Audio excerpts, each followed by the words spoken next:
Oh,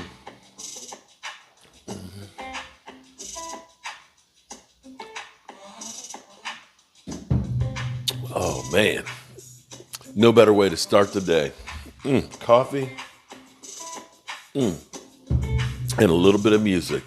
Well, good morning, good people. Mark Holmes here. And as always, I want to say thank you all for watching, commenting, subscribing, and being part of the Joe Boo Sports Report. Without you guys, as well as you ladies, you know that this literally does not work. Hope everybody's getting ready to have a great weekend. I can tell you one person it's not going to be a great weekend for is Deion Sanders, who they lost. They were up 29-0 at half and lost 46-3 in double overtime. He literally said, I don't know what to say. I mean, Deion Sanders was literally speechless. Biggest comeback in Stanford history, 29 points at halftime. And wow, maybe that'll slow down the calls for Deion Sanders to be the head coach of the Dallas Cowboys. I don't know. We'll see where that goes. But then again, people will say, hey, he's the perfect coach for the Dallas Cowboys after that loss. But speaking of coaches, we'll see what coaching job we have for our 3-2 Dallas Cowboys going to Los Angeles to take on the Chargers and Kellen Moore. Chargers 2-2 coming off a bye week. They are rested. And the Cowboys, we'll say both teams need a victory in the worst way. In the worst way. If you're the Chargers, you don't want to start the season 2-2. And the Cowboys, you don't want to go 3-3 with the stretch that we have going down the end of the season, where we got the Eagles, we got the Bills, we got the Dolphins, we've got the Lions. And I think the Commanders going down through there. So, if you can't get up 4-2, it's going to be really, really difficult. And I don't see the Eagles losing to the Jets on Sunday. So you don't want to end up looking at the Eagles at 6-0. And you're 3-3. Now, I know the Eagles are going to have a tough stretch to go through there, and I don't expect them to be undefeated. But unless you're, of course, Shady McCoy, of course, thinks they'll be undefeated and have a blowout victory in the Super Bowl because that's the way he is. But the Cowboys, I will actually say I'm happy about the response that we got this week. Because here's the thing that, to me, instead of us with a whole bunch of bullshit, and telling us what we want to hear, it seems like it has just been focus. It has been, we got to fix this shit. It has been no games and all this other bull. Mike McCarthy, watching him in the press conference, he looked like he had the pressure of the world on top of him right now. You looked at Dak Prescott, who's talking to CD, of course. You got Jake Ferguson, that's, saying that I'm a ride and die with you, bro, and so on. So you've got everybody seeming to be focused in this match. Now, I think we've got actually some mistakes that the Cowboys made that hopefully they can figure out something. I say one of those is thinking that we want to be a running team without a bellwether back. I'm still concerned about Tony Pollard being the full-time running back that's going to get 20 carries or so a game, that he's going to have a problem lining up the whole season. And if he goes, then we've got problems. I've got questions on the design of some of the plays. It's overly simplistic. And I will say that thinking about Mike McCarthy with Aaron Rodgers and the mistakes that happened with those guys, that Aaron Rodgers, of course, wanted to go deep. Mike McCarthy basically doing the same thing now with Dak Prescott wanting to be a dink and dunker. And that's not going to be suited. You have got to stretch this field or else we're going to have some major problems. So we need to figure this thing out. We need to get a win. And if we can get a win, catch our breaths, go into the bye week and say, okay, where are we going to go from here forward? Because they need to definitely clamp down and get their shit together.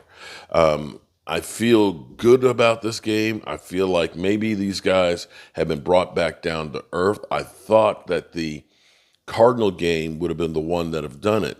But for Mike McCarthy to go in there with that simplistic offense without any surprises, and that's the thing that surprised the hell out of me, is we didn't do anything different.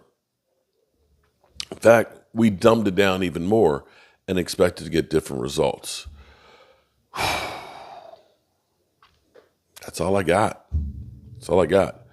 So this week has been trash Dak. I have had so many people that have come after me, telling me how stupid I am, how the Cowboys think that Dak Prescott is the worst quarterback of all time. It's gotten ugly. It's literally cowboy on cowboy crime that it's just unbelievable, to say the least. I hope and I pray that we get back on track, because if we don't, it's going to get really ugly.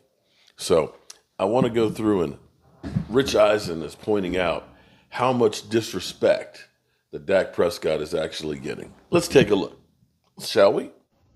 Well, to say the Cowboys have been disrespected this week and have been definitely put on blast, that goes from every aspect of the game, from Jerry Jones being the guy who believes in these guys and put them all in here and everything else, to Mike McCarthy being the idiot coach, to Dak Prescott being Dak Dink and Duck Trash Cot and all that. But now, even fantasy football. Watch this. Hey, you know what I noticed? Zero chill from the worldwide leader in sports with their Instagram feed. TJ, I think this is horrible. I think this is absolute slander. 3% of all fantasy teams through 5 weeks on ESPN's fantasy websites have 0 wins. Look at the photograph that they choose to associate with this. Seriously? I mean, the disrespect is real. I mean, what? What did you put up like Bryce Young? Yeah, Bryce Young. Like they're 0-5. It just goes to what I say, right? Like Cowboys always move the needle. Cowboys, or as most people do, you can hate the Cowboys, but the team moves the needle, and everyone has an opinion on this one team. So as much as I hate it, sometimes it's just like I get it. Like nobody cares about some of these other teams. It's just a fact. I mean, again, by the way, poor Coop is one of those 3% of teams. Oh no, Coop has no wins. No. Oh. No, and it's been bad luck, and I want my 12-year-old to win like more than me, to be honest with you. Sometimes Coop. I've actually been the hindrance. Last week, he drafted Jonathan Taylor, and I'm like, Jonathan Taylor's back, Coop. And he goes, oh, is he really? Should I play him? And I'm like, well, they paid him. Who the hell thought that Zach Moss would still get 20-something? Come on, show next week, yeah. So he's like, okay, Dad. And he played Jonathan Taylor as his flex and sat George Pickens. And I'm the idiot, and then he lost by like 7. He lost by 7. Can't even win in fantasy football. That's the sort of stuff. But honestly, of all the photographs that choose, Dak Prescott just looking miserable on the sideline. That is zero chill is what it should say, not 0 wins. 0 wins. 0 chill.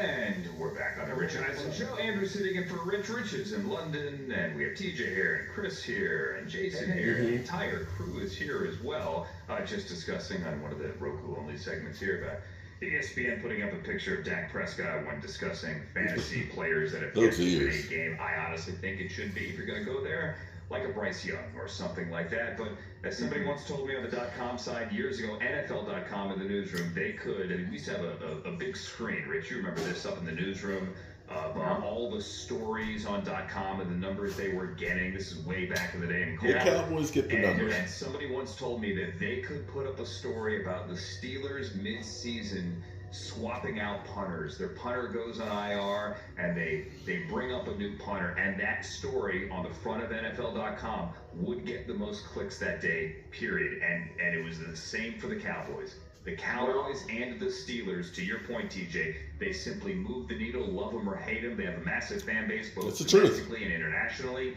and even the most basic story for either of those two teams moves the needle. And if it comes to to using Dak Prescott Using. to troll people or to troll Dak Prescott. Yeah. You know what? Low-hanging fruit. They're going to do it. Well, I mean, look, we the know case. about the Steelers. Brock, we tell that story about Heinz Ward when we were just the old little Rich Eisen podcast coming up with an idea to credential football players to be our Oscar red carpet correspondents. 2012 Oscars. Is this still the shower curtain days? This is the shower curtain Oh, yes. days. This is, Oh, this very is much way so. back. This is the first So time. just everyone hold on a second. Now that you Shower said that, curtain we've got days? to add content, okay? All right, now that you said that, Okay, so Rich and I we used to could- do the Rich Eisen Show podcast back at NFL Yes. Network. This is Yes. 2011, 2012, 2013, 2014. Yes, they came to us. We were doing a podcast audio. This show. Okay, was so born out of it. we're going off the rails here. But let's see, it's NFL Network Yes. on Culver. Correct. it's safe to say that the Cowboys have been trashed completely this week, and they need a win in the worst way. We need a win in the worst way to get this shit together. I hope we get it done, and we'll see where it goes. I'm Mark Holmes, and I appreciate you. Peace.